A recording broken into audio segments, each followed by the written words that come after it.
Hello everybody, I'm Dan Hedges. And I'm Todd Sear. We're with Engineering.com at the USA Science and Engineering Festival in Washington, D.C. And we are sitting with Mr. Richard Garriott. Richard Garriott. Good to be here. You hitched a ride aboard a Russian Soyuz rocket and you went aboard the International Space Station. Tell us a little bit about what was that like? Well, as you might imagine, it was a phenomenal experience. But you know, there's the exciting parts of launch. There's the really exciting part of re-entry, which you might think of as the dangerous and scary parts. But actually, those were very serene and elegant. You know, completely unlike you know, your impression from TV. But living in space for 2 weeks aboard the space station, you know, it was of course also phenomenal. But and the best part of it was honestly just looking back at the Earth. You know, and going around the Earth once every 90 minutes and getting just such an amazing view of the planet upon which we live. What was the most surprising thing about being in space? I mean, I'm sure you've been thinking about it forever. Your father was an astronaut. Probably told you stories of what it was like in space. What was the thing that surprised you the most once you got there? It's hilarious that my first thought, you know, when you take it's only 510 seconds to go from sitting still on the ground to burning all the fuel in the rocket. And when the rocket engines turn off, you are now in orbit around the Earth, right? And so you have this very fast 510-second journey. The engines turn off, the vehicle begins to roll over, and you get your first view back on the Earth.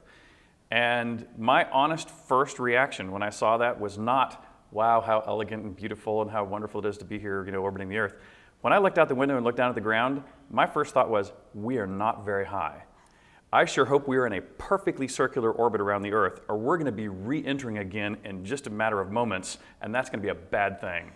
And that was literally the first thing that goes through my mind. And so I actually watched us as the craft tumbles a couple of times, and I'm kind of paying attention to the apparent altitude. And it takes me a couple of orbits or a couple of tumbles before I go, okay, we're in orbit, and now I can sit back and take in you know, the majesty of what had just gone through. One last question on that.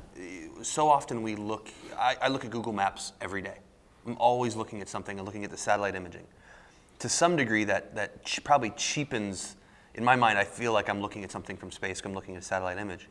Was there any view of the Earth that absolutely surprised you? It was nothing like you had seen before. You know, I found that looking out the window at the Earth and even trying to take pictures, of course I took 1 million pictures, but seeing it by eye and even seeing the very best video ever, which I would argue is in things like the IMAX Hubble Space Telescope and the IMAX International Space Station imagery. When I go see those, in many ways it's actually better imagery than you see by eye even while there. But there's an essential missing 2 ingredients I can think of off the top of my head. You know, one is, you know, the human eye's ability to recognize color is dramatically better than any film.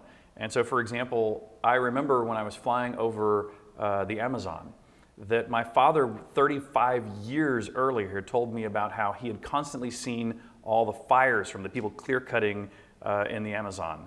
And of course, when I was younger, that was also commonly talked about. But before my flight, I didn't think about it until I was in space. And I looked down at the Amazon, and you could see these sickly yellow-brown, sooty fires coming up all over the entire Amazon basin. And I took tons of pictures of it. But when you look at the photographs, you really can't discern it because the white puffy clouds and the yellow-brown smoke look similar enough that I have to kind of describe it to people, and it's not nearly as impactful. And the same thing was true when you're looking out the window. You know, you go around the entire Earth every 90 minutes. You see a sunrise or a sunset every 45 minutes.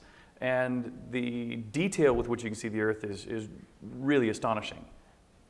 What kind of businesses could possibly exist in space travel?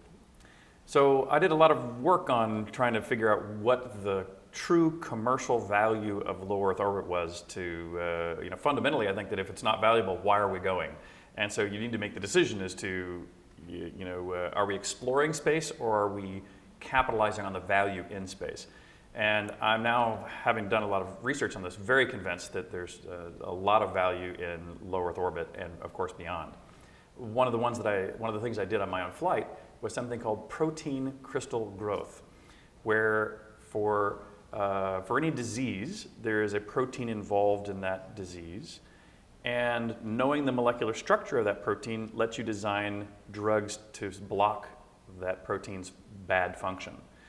And one of the best ways to get the structure is to grow a crystal of the protein. But that's very hard to do on the ground, because when things crystallize and go from a liquid state into a solid state, it gives off a little bit of heat, which causes a little bit of like boiling water convection currents, which make the crystal grow a little impure. And so if you grow crystals in space, they grow much bigger, they grow much more pure. Bring those back down, give them to a drug development company, and they can help cure diseases.